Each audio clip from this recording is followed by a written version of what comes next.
Welcome to the Megyn Kelly Show, your home for open, honest, and provocative conversations.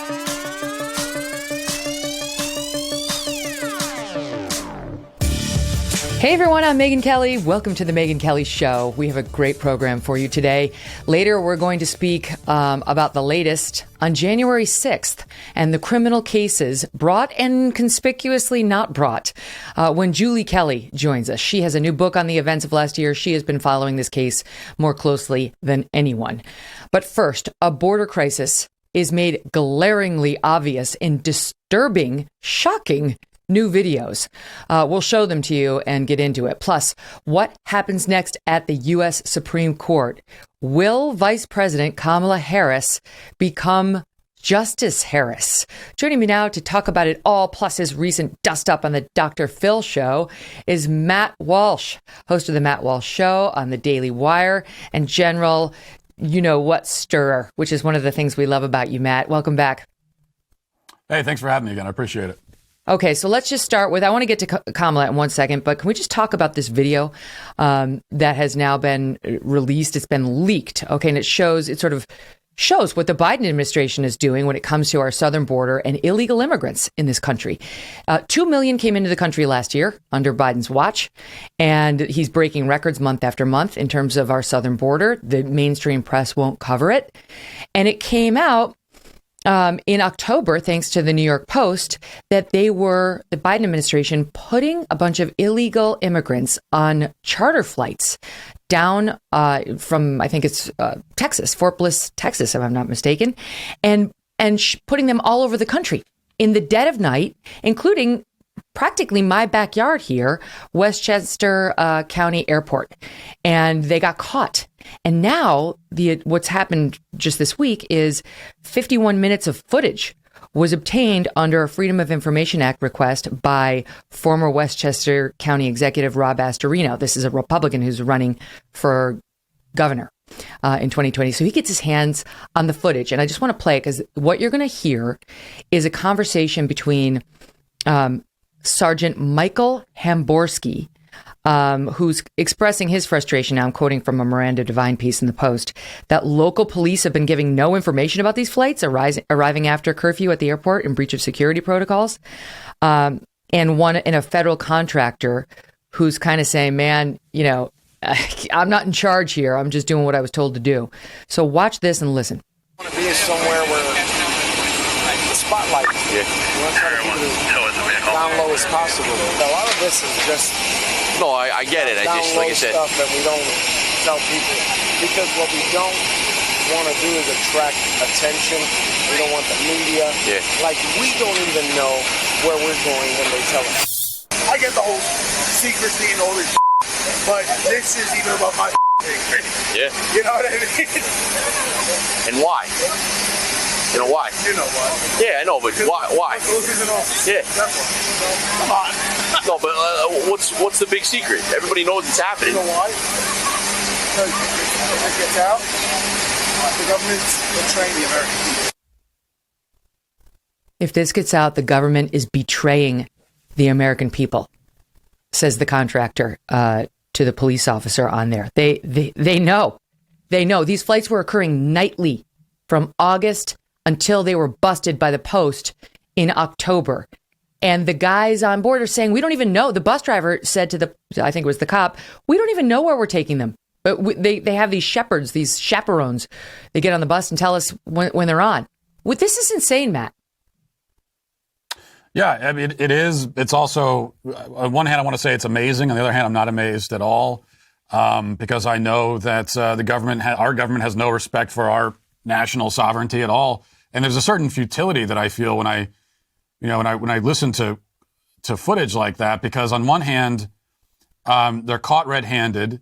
You have them saying on the footage, yeah, we're betraying the American people. But then I also know that nothing will come of it. No one's going to be held accountable. There's no accountability whatsoever. This is something that they can do. And just, it's like when virus labs, leak viruses that kill 5 million people. And it's just, well, they did it and nothing happens. There's no accountability. And something similar here. So there's also a kind of futility to it. I don't know. We as the American people, what are we supposed to do now with this information?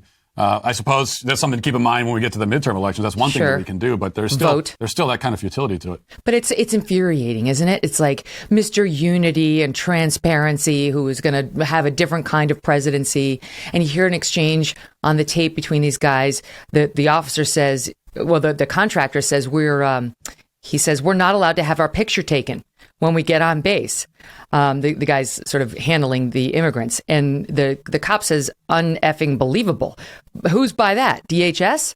And the guy says, yeah, and the U.S. Army.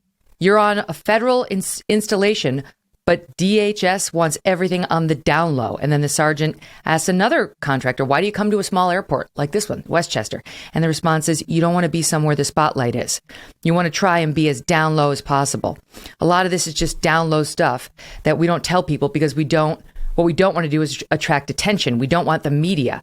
Like, we don't even know where we're going when they tell us. And goes on to, I mean, this is like, they're so determined to get these illegal immigrants into American communities with impunity. It suggests they really are up to something nefarious, like trying to change the voter rolls or who knows what else. But there is absolutely zero chance any of these people is going to go back for an asylum hearing or any other sort of protocol at the southern border, which would be handling them. Right. And it is infuriating. I think it's important for us to still, you can kind of become numb to it after a while, which I guess is what I was saying before, that you're so used to being betrayed by the government, by the Biden administration, that after a while you get kind of numb to it. But we should be outraged by this. This is the kind of thing that should provoke outrage. And is it a coincidence that, let's just think about it. Let's try to connect the dots. You have the Biden administration literally flying illegal immigrants in the dead of night, under the cover of night and darkness, into American neighborhoods. And at the same time, they're launching this full-on assault against voter ID and claiming that it's the worst assault on American democracy, voter ID is, in history. So the fact that these two things are happening at the same time, bringing in the illegal immigrants, also coming out strong against voter ID. If you're in favor of voter ID, then you're as bad as the segregationists and all the rest of it. I don't think that's a coincidence at all. Call me a conspiracy theorist. And here in New York City, they're just pushing now so that unlawful immigrants can vote, that they can vote in the local elections. Great. I mean, they're literally flying them in and then busing them in. I mean, they're coming into New York State, and New York City's changing the rules so that they can vote. I mean, I know people make fun of sort of the hard right when it comes to its immigration conspiracy theories. This is no conspiracy theory. You can look at it with your very eyes. And there's been no explanation, and there's been no accountability. And all we continue to have is more and more open borders and complaints when they continue to lose court hearings trying to undo the Trump immigration protocols, like remain in Mexico. Like, okay, you want to come in here, you want asylum, you can wait in this Mexico city until that's resolved. You don't get to sit in the United States where we know you're going to roam and you're never going to show up for your hearings and de facto become a part of this country because nobody's going to pursue it after this point. So the only reason Remain in Mexico has been put back in place is because Biden lost in the courts, but he wants to undo it. He wants to undo all these things. And Matt, this is what people care about. When you look at the polls, there was a recent poll saying they put the American people put immigration number one. Number one is their most important concern. It's always at least in the top three: inflation, economy, this, COVID's moving down and down. This is the kind of thing that can drive elections. And I just wonder whether they're cognizant of that. Just the politicians in them should say, yo, this isn't a good idea.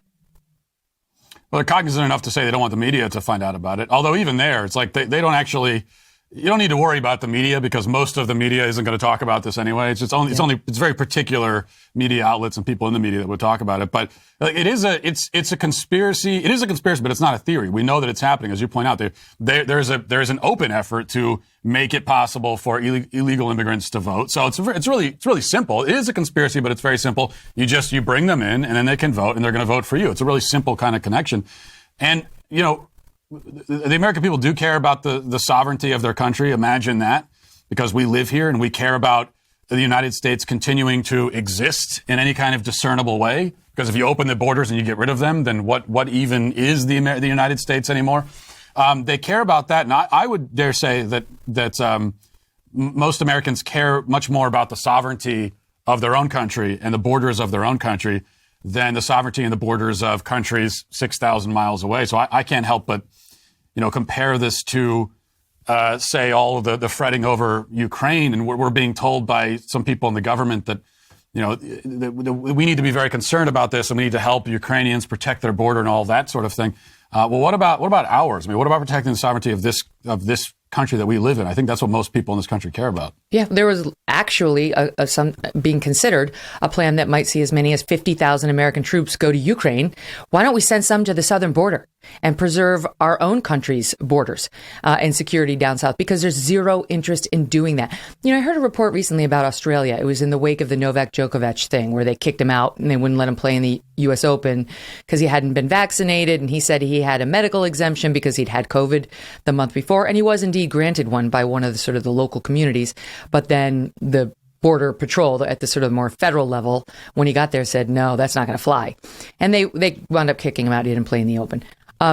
Australia's border policies, ours are a joke compared to theirs. You try to go into Australia and they catch you, and they do catch you. And you go into basically jail and you stay in jail. And good luck getting out. And the conditions are terrible. And why do they do that? To deter other people from trying it. And fewer people do try it because the word gets out that even if you're Novak Djokovic and you break their rules, they don't bend them. They're hardliners when it comes to immigration. And look at us. It's really like the door is open. They come here. And then before you know it, we're paying for their kids' education. And we're paying for the health care. And then we're allowing them to vote. Because why? Why? Politics. That's why. Yeah, I mean, well, look at Australia. Look at Mexico's southern border. In fact, look at almost every country on earth, with the exception of the United States of America and Western European countries. Most countries actually care about their borders, and they use very stringent methods to enforce their borders if they can, if they're able to. It's not a controversy. That's the interesting thing. I think if you go to most other countries on the globe, there isn't even really a discussion about whether or not they should protect the border. They would They're look very at much you in like favor. you're crazy if you even brought it up for debate. Like, what do you think? Do we think we should protect our border? If you brought this up for debate in China, they look at you like, what are you talking about? Of course we do. It's only in America and some other European countries, predominantly white countries, where you're not allowed to protect your border. And now it becomes an actual subject of debate. It's absurd. Well, if the Democrats have their way, we'll see 4 more, and then who knows beyond that, years of these policies, because the White House is underscoring again, Jen Psaki yesterday, that Joe Biden will be running for re-election and will, she said, be running with Kamala Harris as his number 2. And this came up in the context of the announcement, forced, it would appear, that Justice Breyer is retiring from the U.S. Supreme Court. I don't know what went down. It didn't come from him. It came from Pete Williams of NBC News that Breyer was going to retire at the end of this term, which would be June. And Shannon Bream of Fox News reported later that he was upset. Breyer was upset that this was handled in this way. And it's unclear whether he was planning to do it, but he wanted to announce it himself and they got ahead of him, or whether they just released that and sort of forcing him. Sounds like maybe he was going to retire, but wanted to handle it in his own way. And somebody decided they wanted to change the narrative this week. I don't know. In any event, he's going. And, he's not the most liberal guy in the Supreme Court. He's one of them. And I don't think this is going to be a big shift in ideology on the court, though he's 83 and the new person will probably be in their 40s, early 50s at the latest, because that's what they do. But here's the interesting thing. Kamala Harris is a black woman. Now, I say it because Biden has promised and reiterated yesterday he's going to nominate a black woman. There's been speculation for months now that this will be a place to turf her, move her over to the Supreme Court seat, get her confirmed while Democrats still control the Senate. And that opens up the sort of VP slot under Biden for whoever could win 2024, because they don't think the Dems can do it with Biden on the ticket, or that he can't, right? I mean, he's sort of becoming more enfeebled by the day. What do you make of it? Yeah, well, first of all, it tells you what you need to know about the Democrats and what they know is coming in the midterm elections. That they're when you start seeing the older liberal justices retiring ahead of time because they know that a new Congress is coming and it's not going to be predominantly Democrat. It is interesting to me, not to get into more conspiracy theories, but yeah, the fact that they made this announcement and as of yesterday, he had not said a word about it. It does feel a little bit like a very subtle hint. It's like if you show up to work and they're throwing a retirement party for you and you never said you were retiring, it's maybe them kind of very, in a not so subtle way, edging you out the door. So that's interesting. And also this idea of, he could nominate Kamala Harris. I kind of think that's too smart for Joe Biden. That would be a very smart thing to do, a smart way to solve his problem, kind of kill two birds with one stone. He doesn't usually do the smart thing, so that's why I would think he probably won't do that. But this whole idea of announcing ahead of time that you're going to select a black woman for the role, first of all, if you want to nominate a black woman, then you could just nominate a black woman. You don't have to say ahead of time that you're going to do it. And if you do it without saying it ahead of time, then you can nominate the black woman, and you can always claim, whether it's true or not, that you nominated her because she was the best for the job and she earned the position. But in this case, we know ahead of time, you've already told us that the person you nominate did not earn that nomination on their merits, and they're not necessarily the best for the job. That you're looking first and foremost at their sex and their skin pigmentation. Mm-hmm. So this is, there's a lot that can be said about it, but the first thing is that this is actually very degrading and dehumanizing to whoever's selected. Now, whoever's selected, they might not be self-aware enough to realize that they've been degraded and dehumanized, but you have been. Of course, whoever gets there, it's not an accomplishment. Whoever's sitting there with these other justices they're going to know that this person was effectively an affirmative action pick, that this person is there in large part because of her gender and her skin color. And even if she actually is the best person of the job, she'll always have questions about her intellectual gravitas because Biden's done it this way. I mean, to be honest, Trump did it too, because he said he was going to nominate a woman. Now, I will say in his case, it was more defensible because a woman had just died. It was Ruth Bader Ginsburg had died. And so people were like, oh no, the gender balance on the court. But still, even in that case, he shouldn't have done it. Just nominate, like you said, just nominate the person. And you don't have to say that. I will say as an addendum, though, Matt, even if they didn't say it, we'd know it was true, or we'd suspect it was true in today's day and age because we're so obsessed with identity politics. So it kind of undermines anybody who happens to be in one of those groups who winds up getting nominated for one of these big positions. Right. We wouldn't know it, but at least there's plausible deniability on his side. He can at least say, oh, that's ridiculous. And then, turn it back around on us and say, oh, you're racist for even assuming that. But in this case, you've told us ahead of time. And I agree with you. What Trump did, you could argue it's a little bit more defensible, but still, it's actually not defensible. I don't think anyone should be doing it on the left or the right, especially on the right. You shouldn't be engaging in this kind of identity politics game, because who exactly are you trying to appeal to doing that way? You're not going to appease the left, and the right doesn't need this and doesn't want it, so there's no reason to do it. It just is, it's degrading, but it's also, we also have to mention that the real sort of victims of any kind of policy like this are the people that you're excluding. So this is actually anti-white racism, because what the Biden administration is actually saying, they can phrase it however they want, but what they're really saying is, we don't want a white male. I mean, it was Kamala Harris. There was a clip of her a couple days ago. Kamala Harris talking about, she was listing, I don't even know the context, it doesn't matter, but she was listing all of the most vulnerable groups in America. Oh, and she went through this list. We have this. Oh, we have it. Right. Okay, wait. I'll play it. So I know where you're going. So I'll play it, and then you can tell us I saw your response on Twitter. It was great. Here it is. Play it, soundbite 4. We are focused on the most vulnerable. And based on my experience, the most vulnerable are women and girls, racial and ethnic minorities, LGBTQI plus people, indigenous people, people with disabilities, migrants, and children in the foster care system. People who are left-handed, people whose last name starts with an O. People. Go ahead, Matt. Well, she didn't mention pansexuals there, so I thought that was quite offensive for them to be erased and invalidated that way. So she basically, it's everyone, right? She lists every group, except white males. And so you could really condense this and make it a lot shorter and get to the point quicker by simply saying everyone but white males are who we like, and they're the most vulnerable. And yet, really the reverse is true, because white males, that's the one group in America that you're allowed to openly discriminate against in a sort of unofficial capacity, but also legally you're allowed to openly discriminate against them. And I guess when we talk legally, also Asians we would throw in there. You're allowed to legally discriminate against them with affirmative action. Mm-hmm. So they're one of very few groups that you're allowed to openly discriminate against.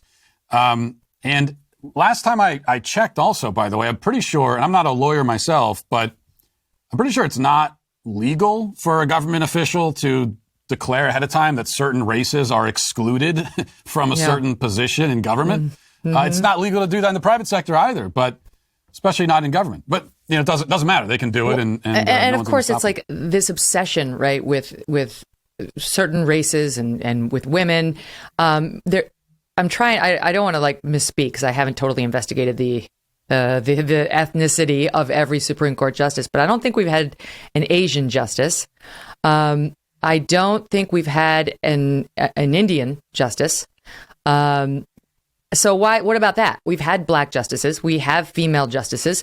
Why are we obsessed with the black woman? Right? What is it? Right? It's a pander. It's a pander to voting blocs that he needs to shore up because his support amongst black voters has fallen by about 20 points, according to the latest Quinnipiac poll. Right, that's exactly what they mean when you hear it's time for a black woman on the Supreme Court. Ayanna Pressley tweeted something. It's time for a black woman, or it's a black woman's turn. Yeah, you think, well, what does that even mean? Is there some sort of waiting list ranked by identity? And it's a black woman's turn. Next, we're going to have a Pacific Islander. And no, what they really mean by that is exactly what you said. That this is, well, yeah, we haven't had as far as I know, we haven't had a Pacific Islander Supreme Court justice, but that's not a voting bloc that the Democrats are very worried about. Right. Whereas with black voters, they are, and there's a lot of reasons for that. One of them is that in a lot of predominantly black communities, you look at what's happening when you go to almost any city, especially Democrat-run city in America, and these communities are collapsing and plagued by crime and all of that. And people in these communities are looking and they say, well, look, it just so happens, what a coincidence, that Democrats are always running the show. And so what can they do? They're going to the identity politics and pandering. And speaking of identity politics, apparently the squad is busy putting together a list of nominees they want to see him choose from. I will say Justice Breyer, he is a liberal, but he's a more moderate liberal. And they want to get a wokester on the U.S. Supreme Court who will throw out justice and be more focused on social justice. And that is something to be alarmed about. I mean, that is something that the Republicans on the Senate committee and in the Senate writ large are going to have to pay attention to. I'm going to tell you one other thing, then I'll squeeze in a break. I wanted to know this morning if they do the Kamala Harris turf thing. What happens if it's a 50-50 vote in the Senate? Because she casts the deciding vote right now as the vice president when there's a split. We got 50 Dems, 50 Republicans. So if she's the nominee and they go 50-50 on her, and the Republicans could fight. They could fight that if they want to keep her in the vice presidential role because they think it'll help with 2024. They could say no to her. What would happen? Would she still get to cast the deciding vote for herself? And did some looking online today, and some of the best legal minds in the country are saying, I think she can do it. I actually think there's no prohibition against a sitting vice president voting for herself to get on the Supreme Court, and this has never happened before. But so far, the people I respect online, legal minds, are saying there could be a scenario in which Vice President Kamala Harris casts the deciding vote that transforms her into Supreme Court Justice Kamala Harris. And then whoever Biden would want to be vice president would have to be confirmed by the House and the Senate. And so we'd have to do it all jiffy quick while they were still in control of those bodies. It's so confusing, but it could make for an amazing year of politics. Matt Walsh. Stand by. More with Matt, including, did you see his appearance on Dr. Phil? He is a blank stirrer and took a lot of fallout in the aftermath, but he's used to that. We'll show it to you. Don't go away. Do you know what the real secret is to effective world-class skincare, ladies and gentlemen? It is the goodness of a creamy, one-of-a-kind base that absorbs easily into your skin to target those forehead wrinkles, laugh lines, crow's feet, under-eye bags and puffiness, and yes, even a sagging jawline. Genucel's flower base was formulated by a pharmacist to deliver scientifically researched ingredients to the areas you want targeted the most. And with Genucel's immediate effects, you can see results in 12 hours, guaranteed. That's right. Genucel promises results that you will fall in love with each time you look in the mirror, or you will get 100% of your money back. Now's the time to try it. Try Genucel yourself. See the life-changing results like millions of others have. Just go to lovegenucel.com/MK60 and save over 60% on Genucel's most popular package. And your Genucel most popular package order will include the Genucel Revitalizing Night Repair Cream free at checkout. That's lovegenucel.com/MK60. Matt, one of the things that you are known for is you believe that gender is not a social construct. You believe in biological sex, and you're not really willing to do the whole pronoun thing as dictated to you by the woke crowd that says you sort of have to speak about transgender people and issues in the way they want. So you got asked to go on the Dr. Phil show for sort of a fair and balanced discussion of this. He had on two people who call themselves non-binary. One is apparently a biological woman who appears as a man, and one is a biological man who appears as a woman. That's my own take on what I saw. And you had a back and forth with them about these issues. We have a little bit of a clip. Here's soundbite 1. Can you tell me what a woman is? No, I can't. Because it's not for me to say. Womanhood looks different for everybody. What do you define a woman as? An adult human female. And what does a female mean? Well, how that's do you define a someone female? with female reproductive organs. I have answered the question. You stood up here and said trans women are women. Yes. Tell me what you mean. What is a woman? Womanhood is something that, just as Ethan explained, I cannot define because I am not myself. You used the word. So what did you mean when you said trans women are women if you don't know what it means? Right. So here's the thing. So I do not define what a woman is because I do not identify as a woman. Womanhood is something that is an umbrella term. It includes people that describes what? People who identify as a woman. Identify as what? As a woman. What is that? Was to each their own. Okay. Each woman, each man, each person is going to have a different relation with their own gender identity and define it differently. And so trans women are women too. Okay. And you want to hold on. Trans women are women. You won't even tell me what the word means, though. So you want to reduce women. You want to reduce men down to maybe just their genetics, our genitals, our chromosomes. Right? That's what you're saying. You want to do is what you want to do is appropriate women. You want to appropriate womanhood. Okay. And turn it into basically a costume that can be worn. So fascinating. So that was Addison. The other person was Ethan. Addison, as I understand it, is a biological male who now goes by they and doesn't choose a gender. And then Ethan is a biological female who, presents more like a male but goes by they. So forgive me, I didn't get it. I'm sure I didn't get it perfectly right. But they are now saying that they were traumatized by that exchange with you and that they were set up by the Dr. Phil show. They're angry that they were sort of triggered and that they thought it was going to be a different kind of exchange. I thought it was actually very respectful back and forth. You have your positions, they have theirs. Fine. This is the kind of discussion and debate that's going on in America. What do you make of the blowback that you've gotten? And do you think it's fair to say that they were set up?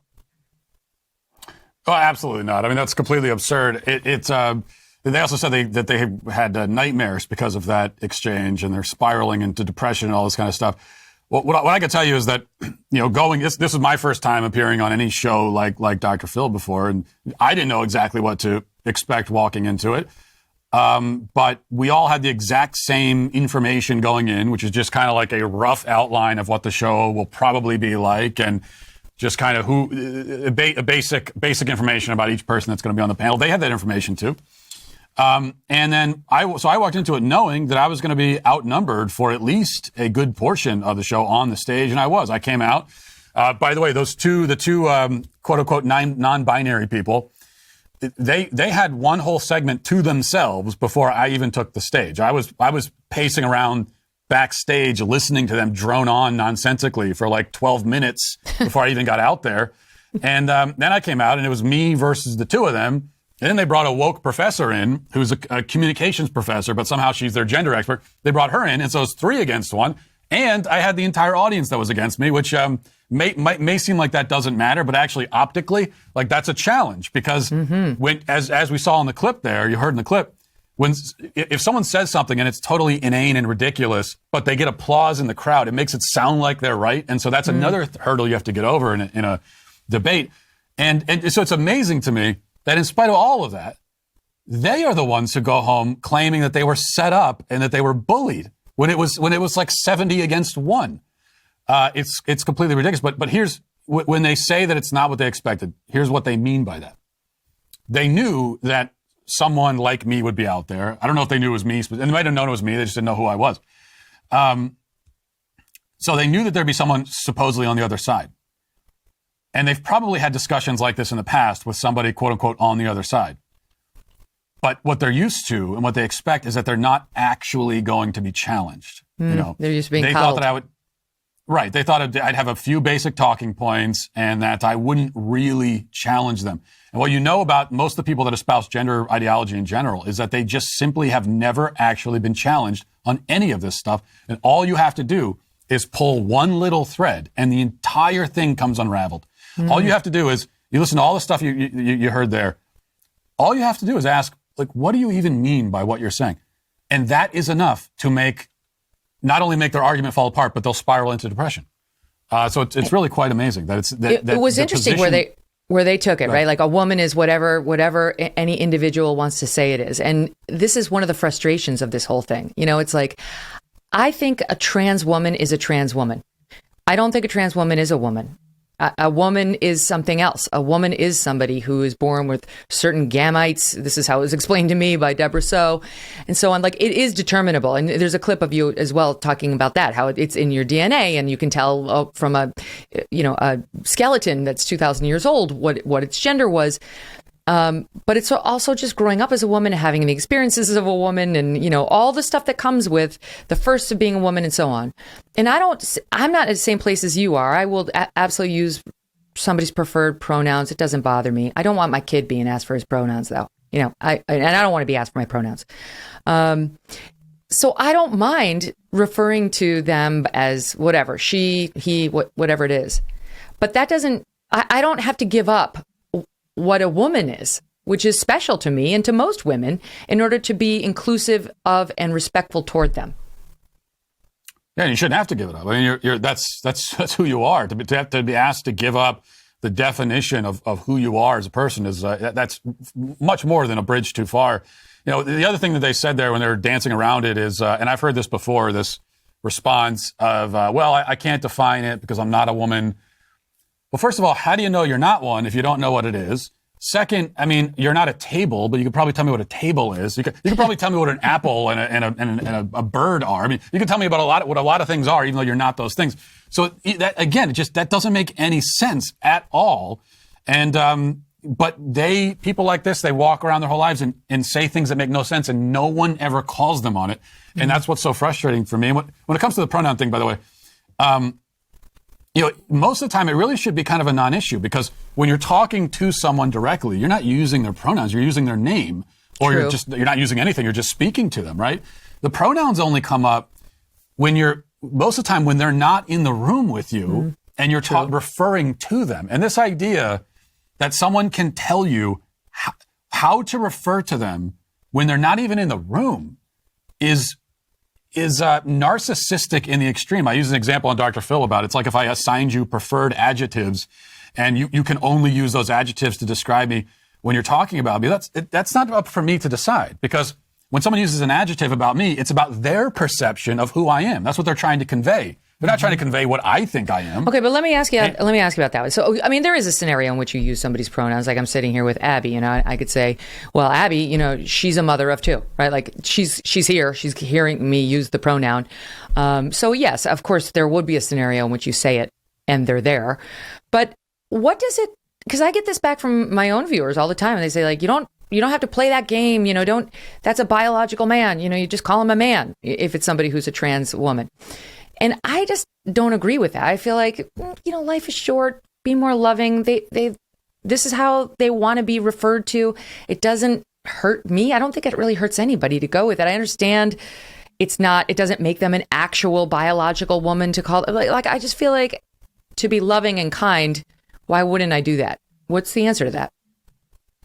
Well, the answer is the first and most basic answer is that it's just not true, and they're trying to impose on you something that is not true, and they're trying to force you, compel you through emotional blackmail, and sometimes through other means as well, to participate in untruth. And maybe if this was happening in a very isolated way, it's just one person that is confused, and they try to tell you that they're trying to get you to play along, and so you do. And maybe in that isolated scenario, you could argue that it doesn't really hurt anything. I still wouldn't do it personally, but you could argue.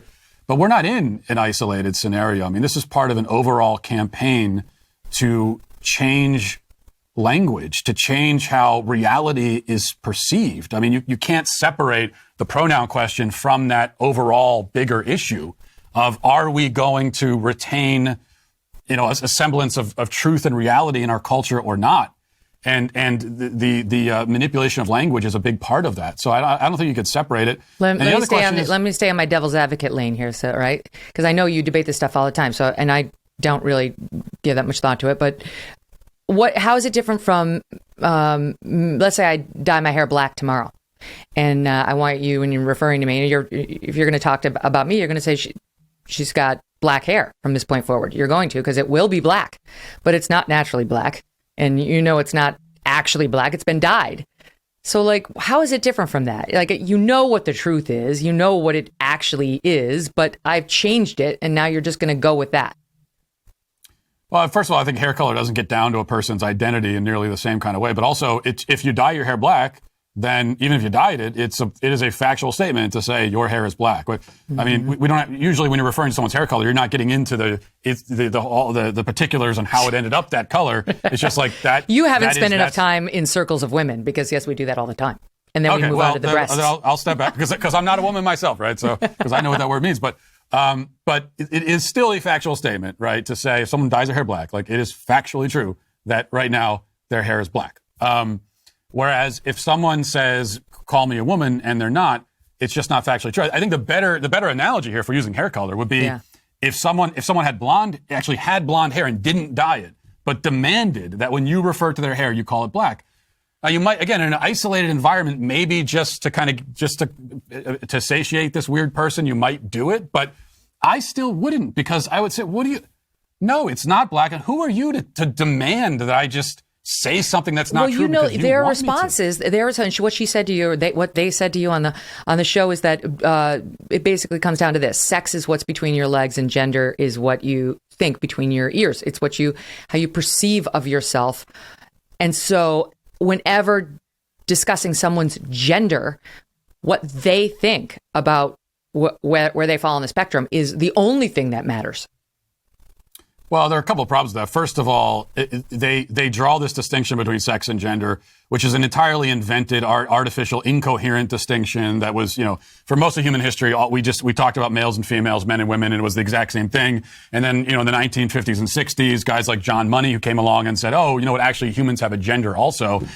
When before that, words had gender. There's masculine and feminine words, and then people have a sex. And so someone like John Money said, oh, no, people have both a sex and a gender. And it never was quite clear, like, what exactly the distinction is supposed to accomplish.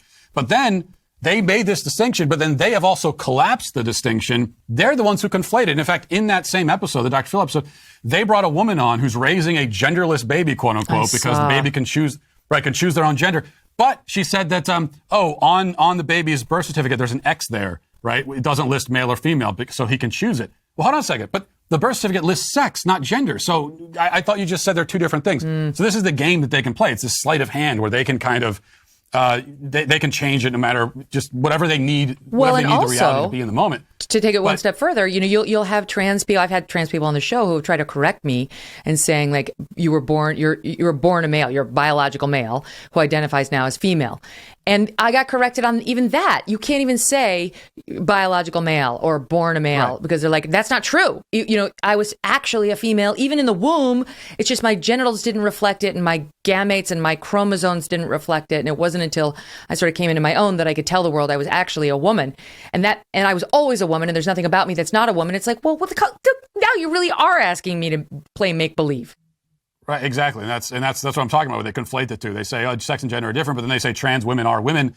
Well, hold on a second. But now you're complete. You're saying that you're saying that a trans woman, because that person identifies as a woman, is exactly the same as you, Megyn, or a biological woman. So you're conflating it. But also, even on this notion of gender is about their self-perception, once again, that's your self-perception. That's not my project. It's not society's project to affirm you in your self-perception.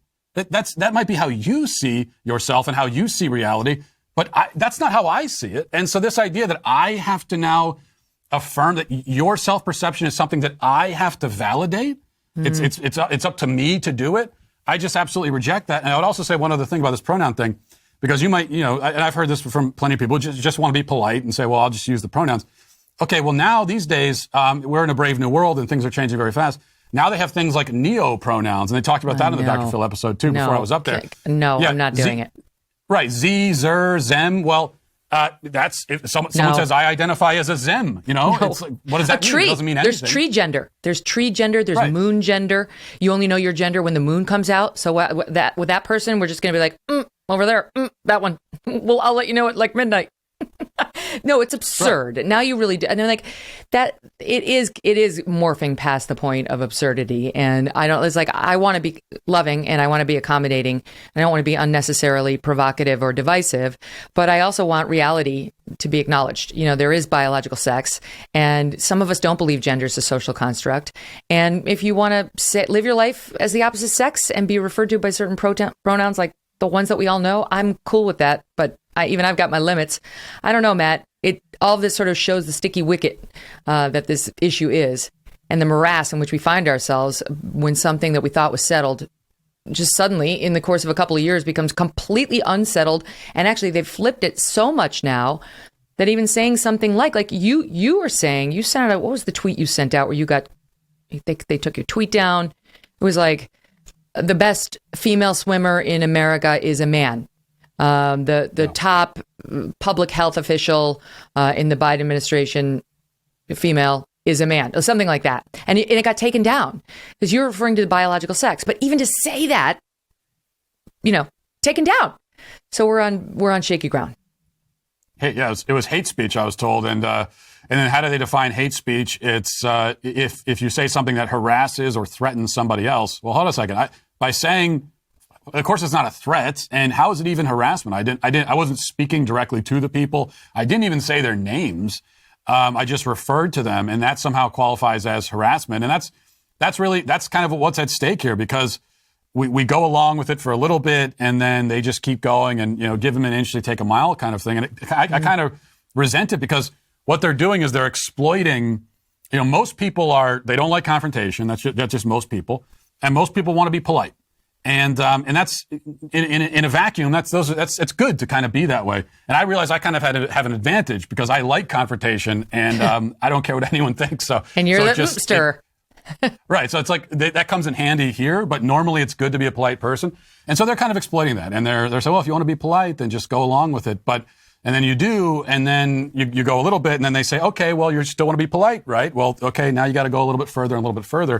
Mm-hmm. And before long, you've plunged off the edge of the cliff into total incoherence and insanity, and that's kind of where we are now. Some of these demands butt up right against one's deeply held religious beliefs or one's deeply held scientific beliefs, and you can't just tell that person, well, you must abandon those, otherwise it's hateful and you're off YouTube or you're off Twitter or you're out of polite society.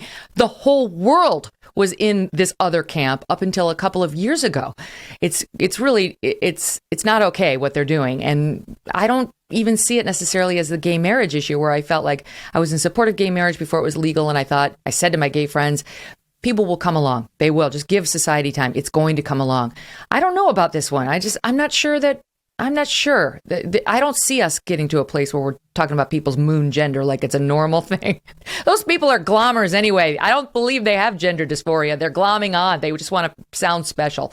All right, Matt, much more to go over with you coming up. The best way to impart American values like love of freedom, family, self-reliance, and duty is with stories to inspire and teach by example. This is what the Heroes of Liberty book series does spectacularly well, and in a way I haven't seen in the past. Heroes of Liberty is a new book publisher aiming to replace the contemporary children's woke bookshelf, you've seen that everywhere, with a new children's bookshelf full of engaging, entertaining, stunning books that celebrate American values. Heroes of Liberty's books are packed with life lessons from people who lived virtuous, amazing lives, defending, fighting for, and promoting American values. The books are top quality hardcover bound with gold foil. They're very pretty. Heroes of Liberty selected some amazing artists to produce beautiful illustrations to convey their messages. Heroes of Liberty offers a monthly subscription option that will ensure you have an important ally on your children's bookshelf to pass on American values, as well as create joyful anticipation and opportunity for child-parent quality time every month. Parents, you know how it is. You run out of books. You don't know what to get your kid. It's like, what are we going to read? I have no idea. There's nothing on the shelf. Do the subscription. It'll come every month. They got you. You get your subscription at a 5% discount by going to heroesofliberty.com and use MEGYN, Megyn, as a coupon code in the checkout. The Heroes of Liberty book series is not just the best present you can give your loved ones. It's also one of the best investments you can make in their future. You can find them at heroesofliberty.com. Don't forget that code, MEGYN, at checkout for 5% off your subscription. You're going to love it. So, Matt, Biden just came out with Justice Breyer and made it official. Justice Breyer is going to retire. President Biden says he will shoot for the end of February, before the end of February, to nominate a replacement. He doesn't get to just appoint. He has to nominate, and they have to be confirmed by the Senate. Used to be that they would require over 60 votes, and now that's been, well, it was always a majority vote on the final vote, but, the filibuster has been removed at the U.S. Supreme Court, on all other judges as well. So Biden's 79 now, and Breyer's retiring because he's 83. And Nancy Pelosi, one of our other big leaders, is 81. So they're getting kind of long in the tooth, Matt, to be running the country, but they're doing it. And Nancy Pelosi, who had promised she was going to retire after this term, has apparently done a 180. And you know why? It's for the children. Listen. When people ask me what are the three most important issues facing the Congress, I always say the same thing. Our children, our children, our children. That is my why I am in Congress, for the children. This is my story, and this is my song. As you hear me say, when you're in the arena, you have to be able to take a punch or throw a punch for the children. Oh my God, it's a miracle she's been elected as many times as she has been. How cringy is that? It's a miracle. It's also, well, another way to look at it is it's a terrible indictment on at least her voters that keep putting her in office.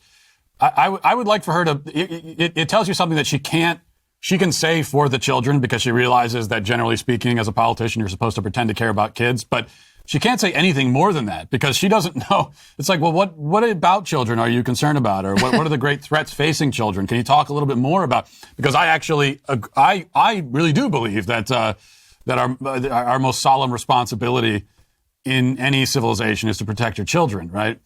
But she can't talk more about it because all of the things that really threaten children, beginning in the womb and going up from there, are all things that she supports, including, by the way, I just saw a report, it's a local, I think it was an ABC affiliate, did a report about all the speech delays that children are suffering right now. I mean, there's been exponential surge in speech delays because the kids are being forced to wear masks, which is something that Nancy Pelosi and pretty much the entire Democrat Party supports. The psychological damage that's being done to kids, and more than psychological damage. I mean, it's like the ability to speak, I would think, is pretty important. And that's one of the things that we traded in favor of making them wear masks for no real good reason. Not to mention the crime in her home district, which is out of control thanks to their soft on crime DA, who she supports. We'll stand by there. We'll do a quick break and much more with Matt Walsh ahead. What if you could lower your mortgage rate without adding years to your loan, potentially saving hundreds of dollars a month and tens of thousands long term? Well, fortunately for you, it's possible by calling American Financing. America's home for home loans. You're going to start with a free mortgage review from one of their salary-based mortgage experts, so you can understand all of your home loan options. From flexible terms to competitive rates, they got you covered. You really can save up to $1,000 a month with these guys, and you can choose any term 10 years and over. So you're not wasting money on years that you don't need. Custom loans do not get any better than this, especially since it only takes a 10-minute call to learn more. And you don't have to pay any upfront or hidden fees. So what are you waiting for? If you get started soon, you may be able to close in as fast as 10 days. Just call 866-887-1201. That's 866-887-1201 or visit AmericanFinancing.net. So speaking of some of the COVID insanity and Nancy Pelosi, again, running for re-election, even though she's 81 and said she wouldn't, the tide seems to me like it's starting to turn on the COVID insanity, Matt. I do think more and more people are joining the fight that people like you, that people like yours truly have been in for a while now, trying to get these ridiculous restrictions lifted, in particular off of our children. I know you've got 4 kids and I've got 3. It came out this week because Barry Weiss went on Bill Maher. Those are 2 liberals. They were both sort of done with COVID, according to their discussion. And then the ladies of The View took aim at them, saying that was selfish and, how dare they? And I think this gal, Sarah Haynes, is supposed to be the conservative on The View. And this was her message for America, which I had real problems with. And I know you did too. And I want to talk about why. Listen to Sarah Haynes. To the post-mask part, because I think there's a prudence we've learned with the mask, kind of like 9/11 with flying, is always going to be here now. There's a new normal. I think some of the things we've learned in this pandemic are going to stay the same. I may never ride a subway again without a mask. I may never go indoors to big crowds and never feel comfortable without a mask, and that's up to me to do that. What do you make of that? Well, I just love how, first of all, these people, they always use the word we, talking about, this is what we're all going to do. Now, speak for yourself. I have not been wearing a mask this entire time. I'm certainly not going to start now.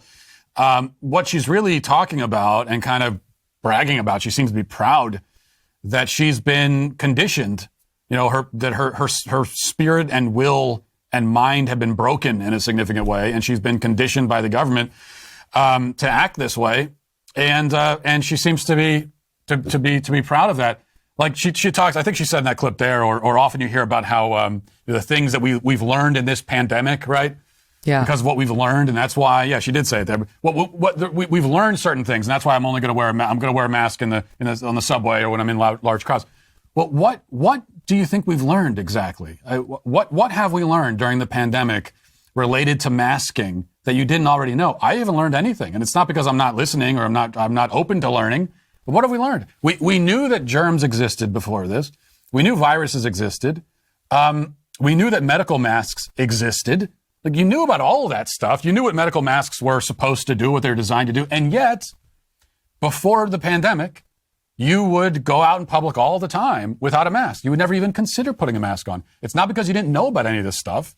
It's just because you had a different set of priorities back then, and you thought that it was worth it to be able to breathe fresh air and to show your face in public and to see other people's faces, that is worth the minimal risk of catching a virus or coming in contact with germs. And so it's not that you've learned something new. It's just that your priorities have been completely flipped on their head because of this conditioning. She uses the example of the TSA, which I think proves my point, not hers, because she says, we're all used to the TSA at the airport. Yeah, I'm used to it, but I'm not, I don't accept that any more than I accept the masking. In fact, every time I fly all the time, every time I go through TSA, every time I think about how utterly stupid all of this is, that it's a bunch of security theater, and that's all it is. And I think about that every single time. But she doesn't think about it anymore because the government put it in place and it remained in place for more than 5 seconds. And so for her, that's enough to never question it again. That's how she operates. That's not how I operate. It's not how a lot of us operate. That's what I responded to her and to Whoopi in a monologue 2 days ago, I guess it was. It's on YouTube now if you want to see it. But it was basically, that's fine. She can mask till the cows come home. She can mask all the way through to, her dying day, and may it be many, many, many, many years from now. I choose something else. That is not my new normal. It's not going to be my kids' new normal. No. And attitudes like that of like, oh, well, it's like this defeatist, like, okay, I guess this is it. Like, what are you doing? The subway, by the way, it is dangerous these days because you've got lunatics pushing people onto the tracks because we haven't cracked down on homelessness or crime in the city. In fact, we're going a different direction. But people are coughing less, right? It's like people are, thanks to all of the COVID precautions they're taking, it's probably the least germy place that you can go these days. And we used to go on it all the time when it was disgusting and covered in germs, right? It's not like you were making the point in one of your tweets, like, did she not know that the subway was a dirty place? Like, we all kind of knew that. And yet we lived at that risk. I mean, there was a picture online a couple years ago of a woman, a very large woman, wearing very, very tight leggings. And she was holding herself upright on the subway by putting her two cheeks on opposite sides of the pole that we all hang on to. Now, we knew the subway wasn't a clean place. Yeah, and that's why I have always spent as little time on subways as I possibly can. I've never been too crazy about holding on to those bars for exactly that kind of reason. But those are all things that I knew before, right? And you want to talk about, like, how about airplanes? Okay, subways are one thing, but airplanes, that's like the only place in my life anymore where I wear a mask. It's the only place I ever really wore a mask was on airplanes, only because I have to fly, and you can't even pull your mask down below your nose without 50 flight attendants. You didn't even think there were 50 flight attendants on the flight, but they all come and descend on you. So that's the one place. But on airplanes really are an airplane at 35,000 feet. It is in pretty much every sense the safest place you could possibly be, including with germs, because they filter the air so aggressively that there's no germ or virus that can remain lingering in the air for very long because it all gets filtered through and cleaned. So it's like the cleanest place you can be, and yet it's for a lot of us the one place where we still have to wear a mask. It just doesn't make any sense. Well, I'll tell you the one blessing of where we are now, that as they get, super paranoid about Omicron and they say, oh my God, now everybody's got to wear a mask all the time. And like, no, we're not taking the mask off. We're going to triple down on the masks, N95s or KN95s. And no, I won't. However, very smart doctors are coming out all over the place now and saying, you know what? The N95 masks, the KN95 masks, they're actually amazingly effective at protecting you. So you wear one if you don't want to get COVID. The answer is not to then insist everybody else wear one. Your N95 mask is for you, and it will do a really good job of protecting you. So great, we have our solution. You want your kid masked? Give him an N95. See if your kid likes that. That's up to you. I'm not doing that. I'm definitely not wearing one myself, and we need to be taking reality at its word, right? The virus is diminishing. The pandemic is over. We are in an endemic stage. And now you even have people like Scott Gottlieb, who came on the show, former FDA commissioner. And we had a big fight about masks. And I told him none of the studies holds up. And by the way, there's a piece in the Atlantic right now by 3 doctors that says exactly that. And he gave me a hard time. And even he now is saying no more masks. We're there. Okay, that's COVID. But I want to talk about something related. So Joe Rogan's been having on heterodox thinkers when it comes to COVID, and that includes Dr. Robert Malone, who's one of the guys who invented the mRNA technology, and he's anti-vax now. And that episode got pulled from YouTube, and 240 doctors, or allegedly, most of them were doctors. I'm not sure. I've seen some questioning. Wrote a letter to Spotify saying you have to pull Joe Rogan's, please stop him from his misinformation, please. And Neil Young. Out of left field comes Neil Young, the singer, who says, Spotify, you have to choose. You choose between me and Joe Rogan. Because if you're going to leave him on the air, you have to pull all my music.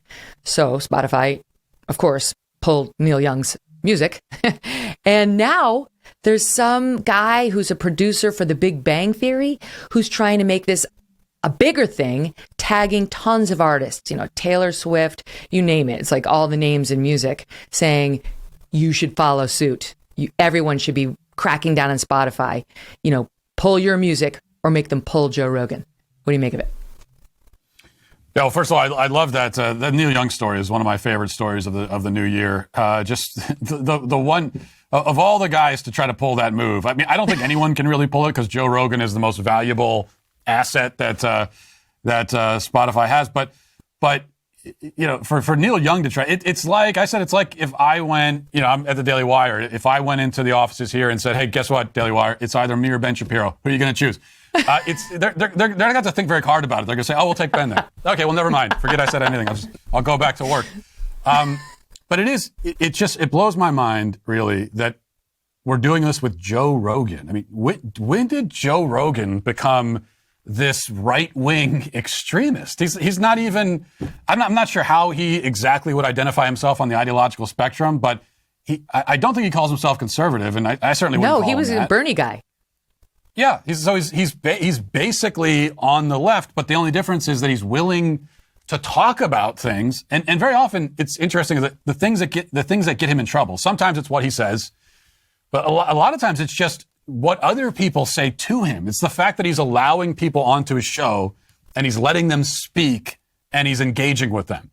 That is what has turned him into not. But not he's just successful, that he's wrong, Matt. But he's got a big platform, but he's successful. That's when he became problematic to, people like Neil Young. People are actually listening to Joe Rogan. He's got tens of millions of followers. Well, 10 million, I don't know what it is, but he's got millions. And yet, despite the fact that he comes out and says, like, don't listen to me. I don't know what the fuck I'm doing. Like, he says that. People do listen to his guests. They do listen to him. He has a huge platform. So does he have a higher sense of responsibility?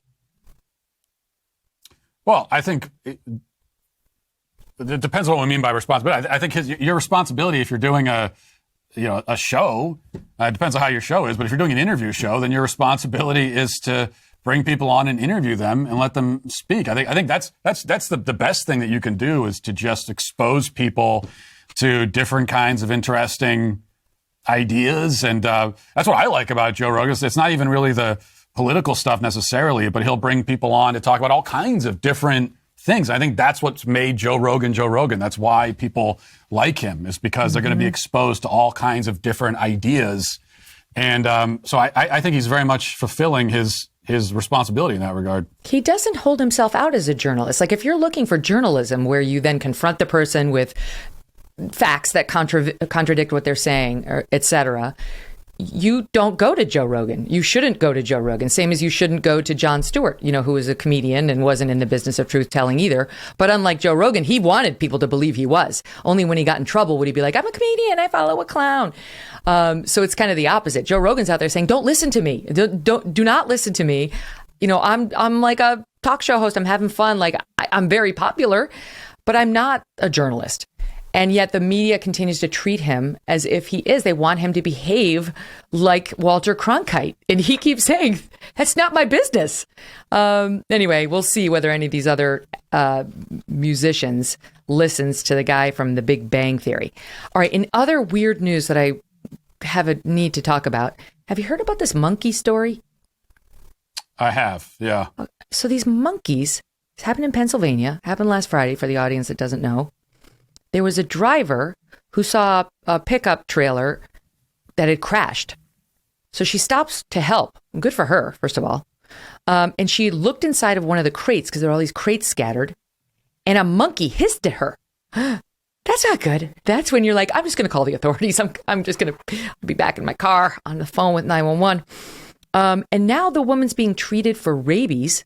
They don't know what she has, but it's very sketchy because the Centers for Disease Control, CDC, is saying in an email, number one, all 100 of the monkeys have been accounted for. 3 had to be euthanized. And they are treating this woman like it's a scene straight out of, what's the one with Dustin Hoffman? Outbreak, yeah. Outbreak. They're treating her like she contacted that monkey. They're like, okay. They sent her a letter saying, if you were within 5 feet of those crates that had those monkeys, and not wearing personal protective equipment. And I'm sure they don't mean just a lame ass cloth mask, right? I'm sure they're like, if you didn't have a hazmat on suit, she should be alert to any illnesses in the next month and requires a minimum quarantine of 31 days for the monkeys after they arrive in the United States. And not, you tell me what the hell's going on. What's the CDC doing with 100 monkeys in the back of some tractor trailer and then telling people, quarantine, who knows what happened to you?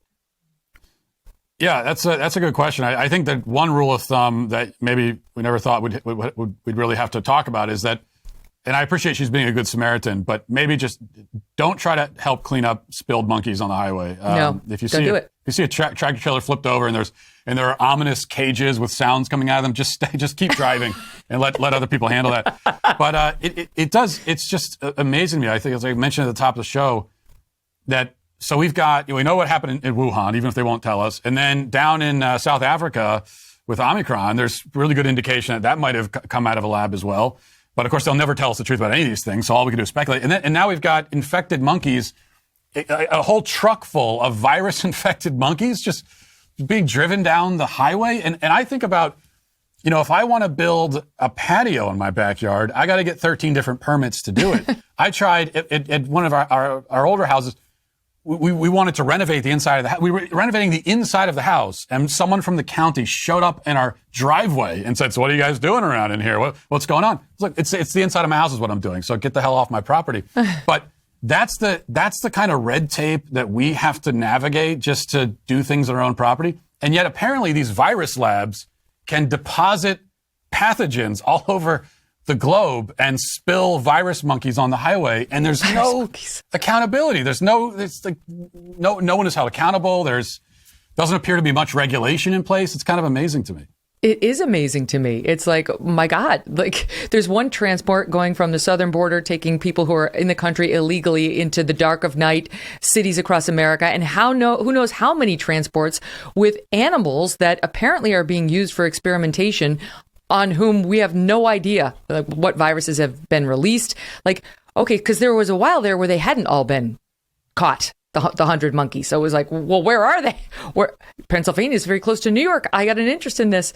I just don't, it's like, don't trust the government is really kind of what it boils down to. One of the lessons that I think a lot of people have been learning over the past couple of years. Yeah, it kind of is, it's incredible that you think about, anytime something big happens in the news, usually there are legislators that are tripping over themselves to file some kind of bill related to it. And then, because they're trying to capitalize on what just happened. And usually if anything goes wrong, what is the Congress? Their first thought is, well, we have to make a law addressing that. Even if there already were 15 laws that were supposed to prevent whatever it was. Now we need another law. And yet with this, there doesn't appear to have been any serious legislative effort to address these virus labs or anything. I mean, no, we're trying to give them more money. There isn't even a conversation about it. We're trying to give them more money. We not only have we not cracked down on research like the kind the CDC was funding in Wuhan, we're trying to create more of it, fund more of it, and now Fauci wants billions of dollars to come up with new vaccines for viruses we don't even have yet. I don't think Fauci should get more money. I don't think Fauci should be in charge of anything having to do with public health from this day forward. But we'll see, because he's treated like a god by the left and by this administration as well. And, it's disturbing. All right, let me end it on a happier note. It's controversial, apparently, but I thought it was actually kind of provocative and interesting what you said.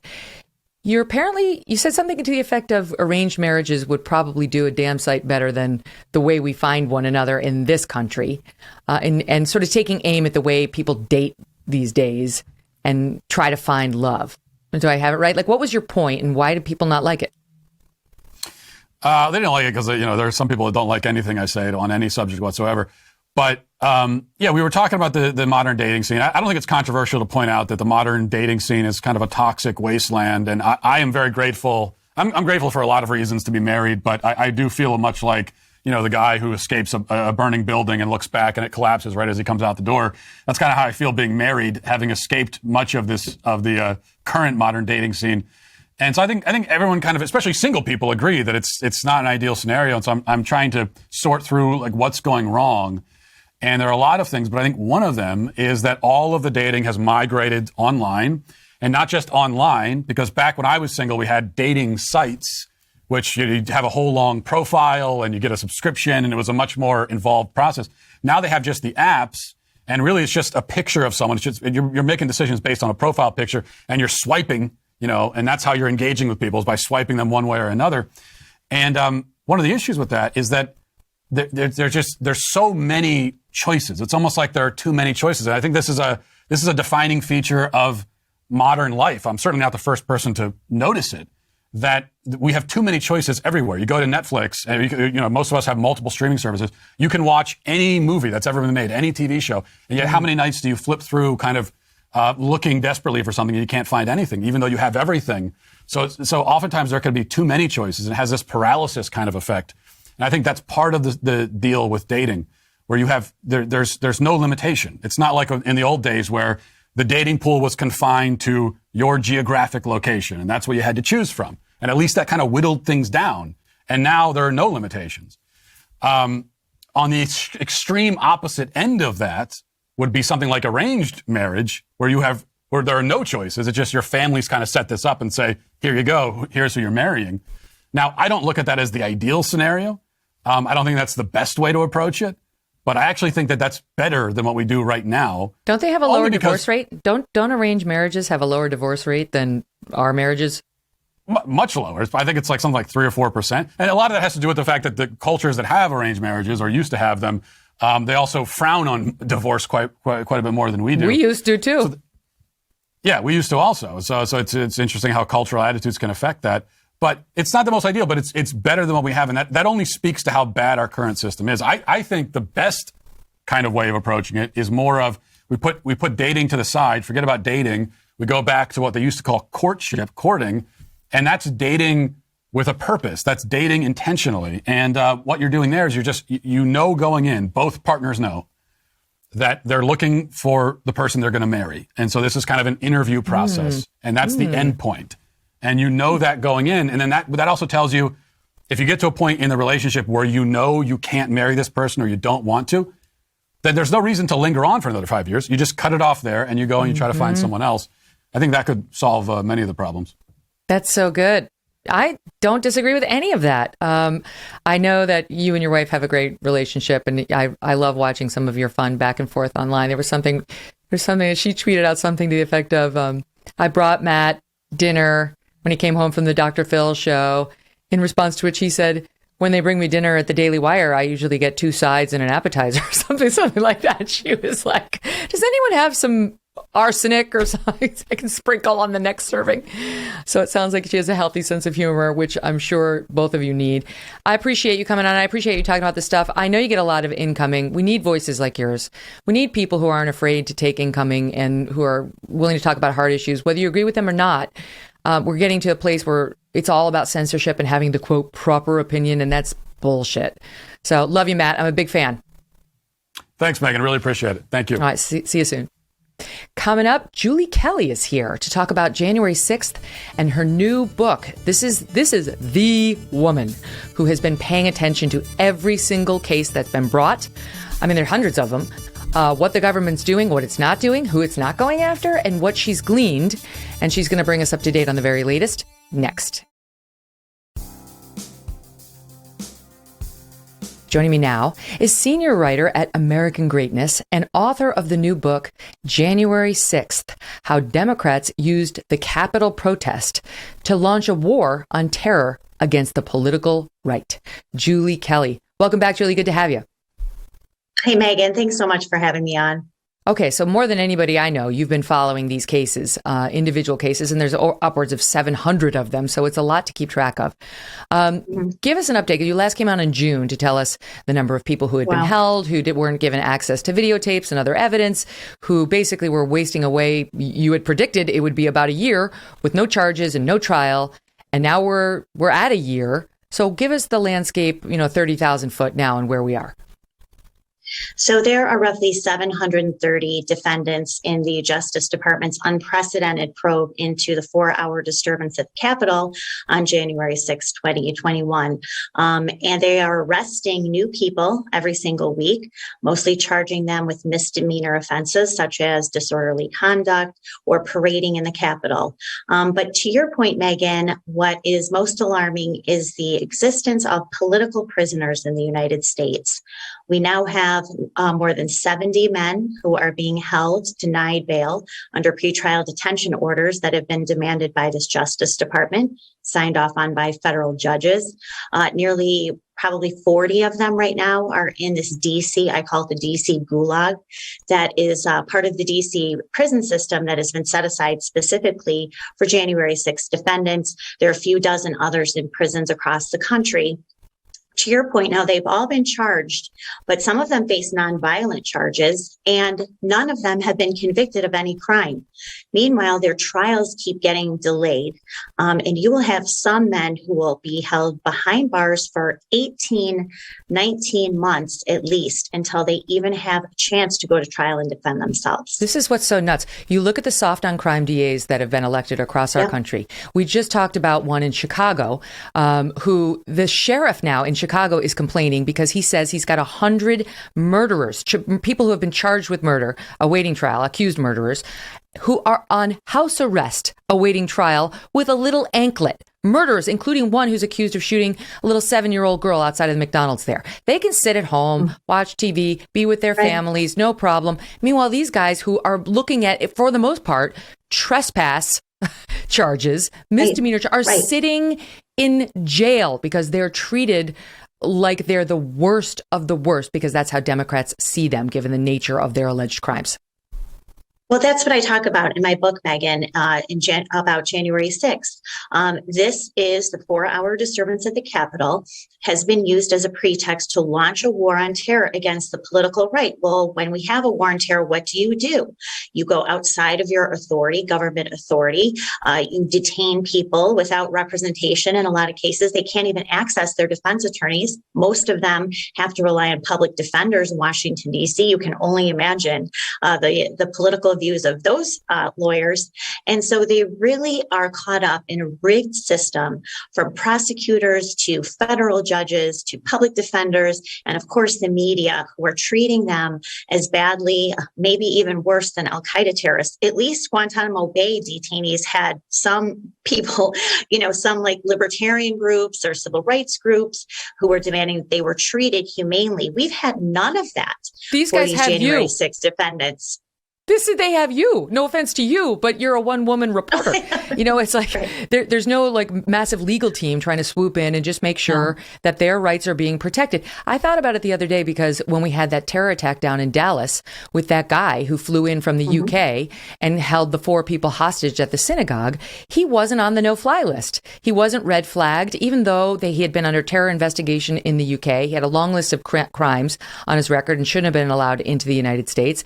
That guy's not on the no-fly list, but half of these guys have been put on the no-fly list because of their alleged trespass one day at the Capitol without any proof that most of these guys committed any violence while there. And they are on TSA list. Do you remember Brandon Strzok, who started the Walk Away movement? Yes. He was a progressive, and he started this movement to encourage people to get away from the Democratic Party.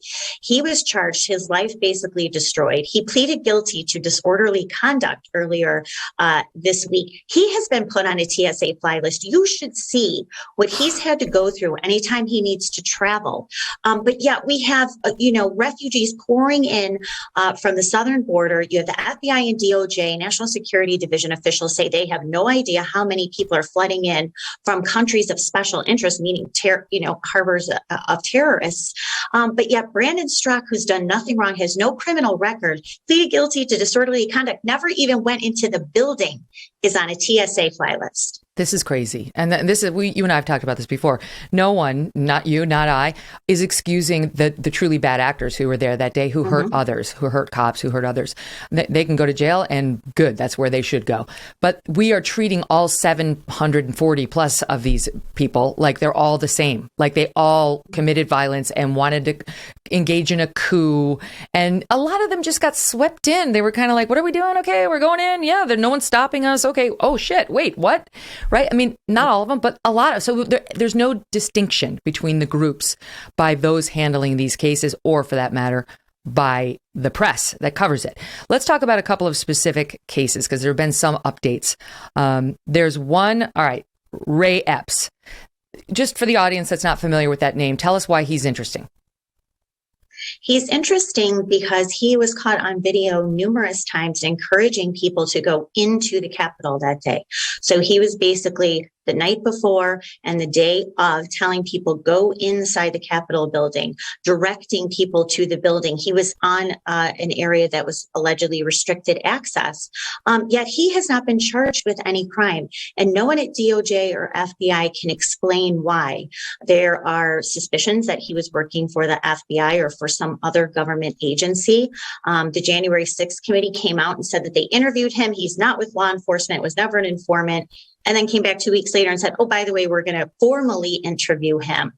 So it just supports suspicions that I believe are true, is that he has, that there were hundreds, if not thousands, of provocateurs or people acting on behalf of various government agencies to provoke a lot of the confrontations and violence we saw that day.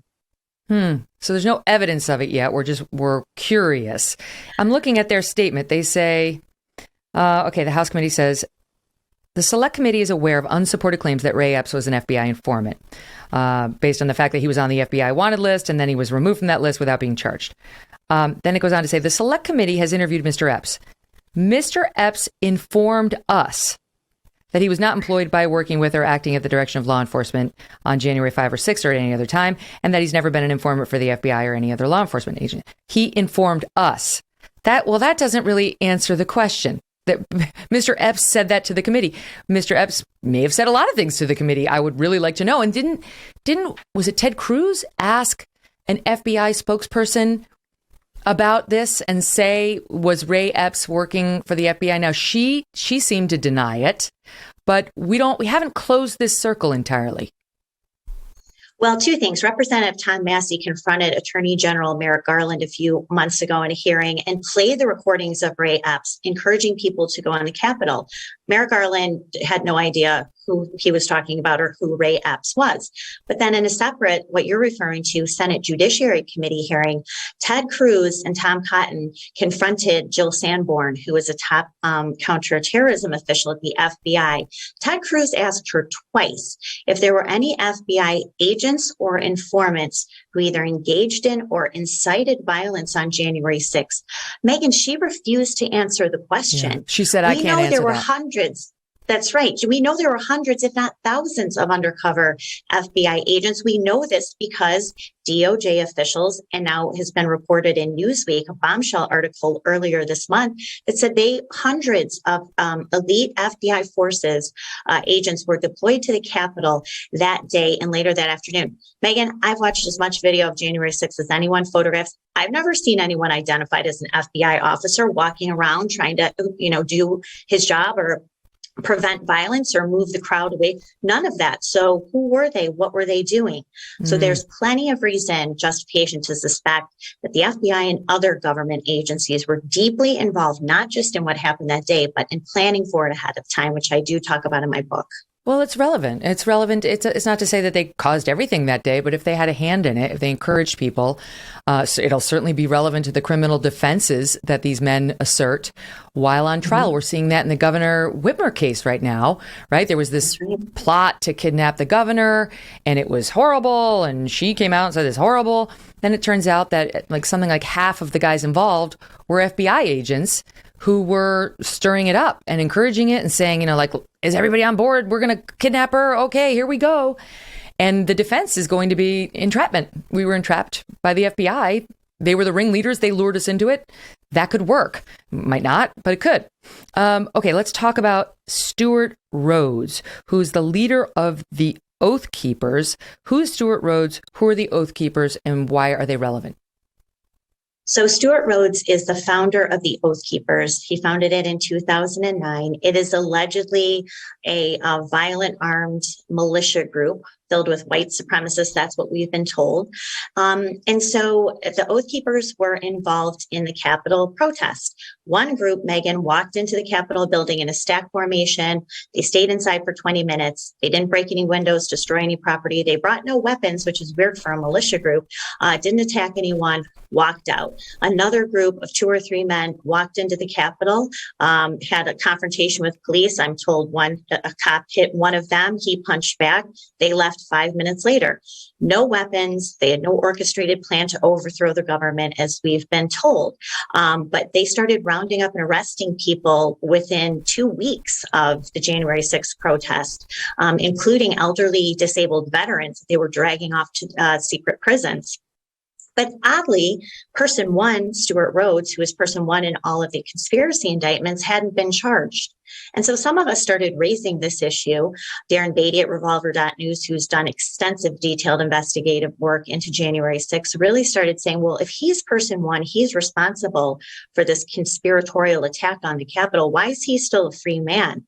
So lo and behold, January 12th, there is the grand jury indictment against Stuart Rhodes and 10 other Oath Keepers, all of whom had already been charged for seditious conspiracy. And this is the first time we saw, yes, because up till then we hadn't seen, well, we still haven't seen insurrection charged of anybody, right? And that's a crime you can charge. It hasn't happened. But this is the closest thing we've seen to sedition. Seditious conspiracy is something Andy McCarthy said he charged the blind sheikh with back when that guy orchestrated the first bombing of the World Trade Center. So this is the first time we saw that appear in criminal charges against anybody connected with January 6th, when they charged the 11 Oath Keeper guys with that. That's right. That's the first. Okay. There are other conspiracy charges, including the Oath Keepers. The original indictments were for conspiracy, but this is seditious conspiracy. They are accusing these men of using force to overthrow the government, which is just preposterous, Megyn. How do you overthrow the government with, khaki pants and a military helmet and no weapons and go in and take selfies and leave? So this is just more optics, more fabricated drama out of this Justice Department. And the trials are set. The first trial is set for April. And then the next trial will be in July. So they're also trying to produce these show trials during the election. Do we think it answers the question about Stuart Rhodes, right? It doesn't sound like he's an FBI informant if he's been charged with seditious conspiracy. It doesn't, but there's still a lot of unanswered questions about him. Now, he will be detained in Texas. So far, I don't know if he'll be moved to the D.C. jail as others have been. But look, no, he's not going to be convicted of seditious conspiracy. As you know, I mean, the last time anyone in government tried that was in 2010 in Michigan, and the judge threw out the case. It's very difficult to prove. And so we'll see as they put the evidence together exactly what Stuart Rhodes did, because he definitely was the ringleader. He was cultivating these people, visiting them at their places of business when some of them were holding anti-lockdown rallies. And so he definitely did cultivate a lot of these people. So when you read the documents, you consider that someone who allegedly who is so dangerous has been a free man for a year. There are just things that don't add up. And to your point, Megyn, the backdrop of the Whitmer kidnapping case should raise a lot of more suspicions about government involvement in January 6th, because those two events not only are tied together timeline-wise, but also by the government themselves. They continue to show, look at these dangerous militia people. They were the same ones who were involved in January 6th. And so those two events are tied together. It's almost impossible to think that there weren't operatives like Epps, possibly someone like Stuart Rhodes, considering what exactly did he do? Why did the government wait so long to indict him? But there's so many games out of this DOJ and FBI. Your guess is as good as mine as to what Stuart Rhodes did or could have trial. Done. Yeah, well, Stuart Rhodes, I mean, you've pointed this out. Our audience should know you're not afraid of the facts that make these guys look bad. Stuart had bad messages. They've managed to get, I think it's interesting, they apparently got his Signal group chat That's another one of those messaging apps that they tell you is totally stealthy and nobody could ever find your chat on it, that and WhatsApp, right? They can find your chats on all this stuff. Sure. So this is from an article that you wrote in American Greatness. His communications, you read, were by far the most inflammatory. On November 5, 2020, in a Signal group chat he initiated, Rhodes warned of a civil war and encouraged the participants to, quote, prepare mind, body, spirit. In a December 2020 interview, Rhodes declared, quote, we will have to do a bloody, massively bloody revolution against them if Biden assumed the presidency. And then at 1:30 p.m. on January 6th, he predicted the day would lead to, quote, our Lexington, and on from there. So, I mean, you would agree, though, if this guy's not an FBI agent, I would say it certainly looks like he's not now that he's been arrested. It's not so good for the Oath Keepers. They do look like they were organized in planning something quite nefarious. Well, they were, and here's the difference. But again, the question is, they've had all those communications since the very beginning. And they have Stuart Rhodes on numerous podcasts and interviews saying basically the same thing. They knew he was person one in every indictment. If they had all of that information, why did they wait over a year for perhaps, let's just say it's legit, the most dangerous man involved in the Oath Keepers, not a disabled veteran like Thomas Caldwell, or not some of these other people who are charged with nonviolent crimes who've been rotting in this DC jail for almost a year? Why is he still out over a year? Was there any question about whether he went into the Capitol? Was there a question about whether they could actually place him at the Capitol on the day of? He was in the restricted area. He did not go inside the building, but neither did Thomas Caldwell, the disabled veteran who they claim was the ringleader originally. And they had to backtrack. The government had to backtrack on that too. So it's not even that he didn't go into the building or that Ray Epps didn't go into the building. Brandon Strzok never went into the building either. But yet his life has been destroyed. He has 3 months home detention, 3 years probation, $5,000 fine. I mean, these things just don't add up. Yeah. And speaking of things that are sort of irritating, like you want to know more, you're just not sure you're getting everything. Tell us about the tapes, because one of the things you were flagging for us back in June was there are thousands and thousands of hours of tapes, and the defense haven't been provided with the tapes. Government tapes, like what are they? It's a government building. They got a lot of tape. That's right. Not to mention just people's cell phone cameras and whatever. And there was a question about whether the government would provide all of it to the defense and to the public. What has happened since then? So this is 14,000 hours of surveillance video that was captured by U.S. Capitol Police security cameras on January 6th. It has been designated by DOJ as highly sensitive government material, so basically classified material. Every clip is under a protective order. It's even difficult for defense attorneys to get it. A defendant can only watch any surveillance video evidence against them if they're with another person, either a paralegal or someone from their defense team, which is impossible for these detained, incarcerated defendants. Many of them haven't even seen the video evidence against them almost a year later. So why is the government concealing this video?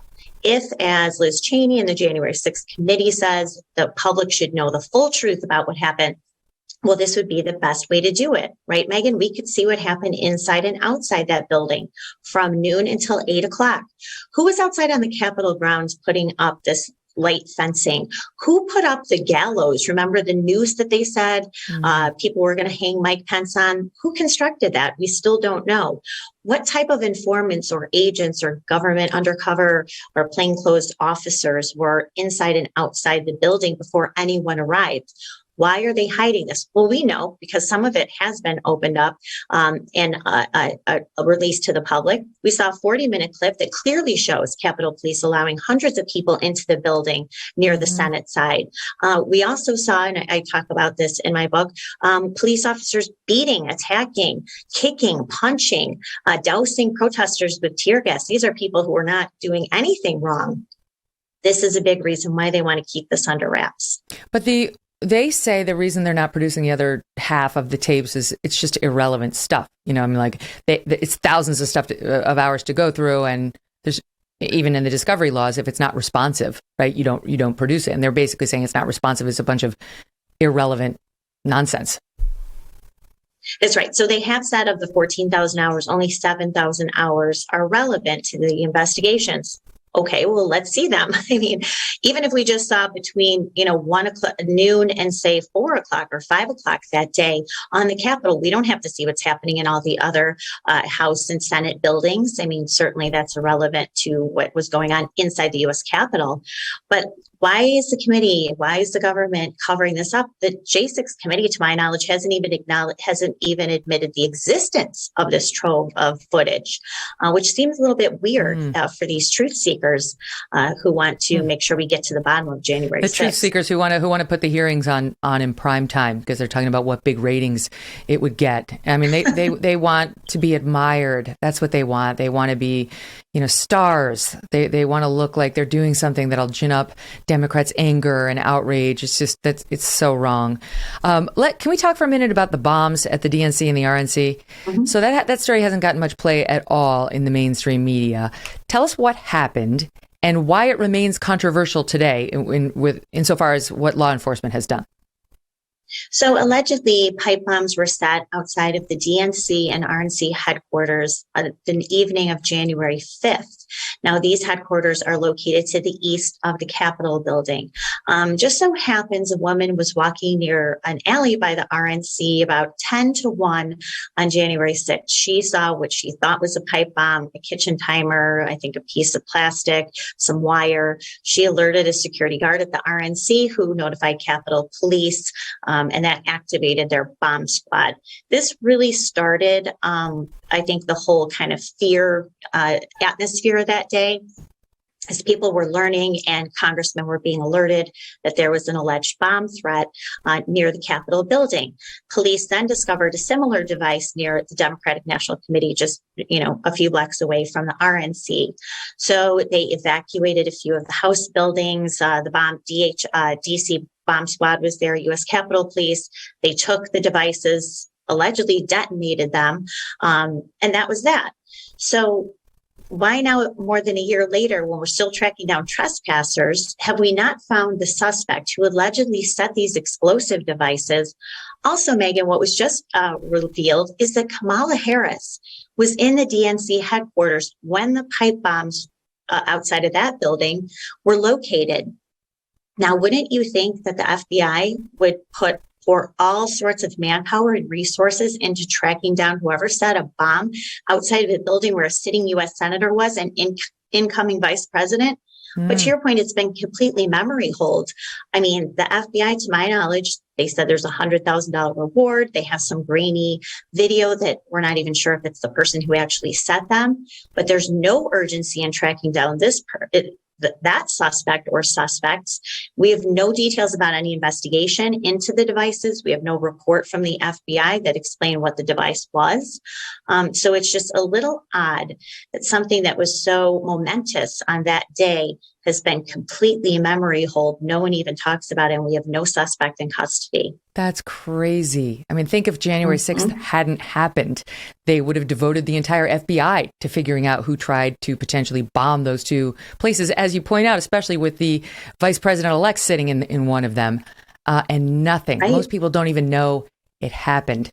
Julie Kelly, really, really appreciate you coming on and keeping track of all of this. It's not easy. So it's all in her book, January 6th, if you'd like to see it and read it and get up to date for yourself. Fascinating stuff. All the best to you.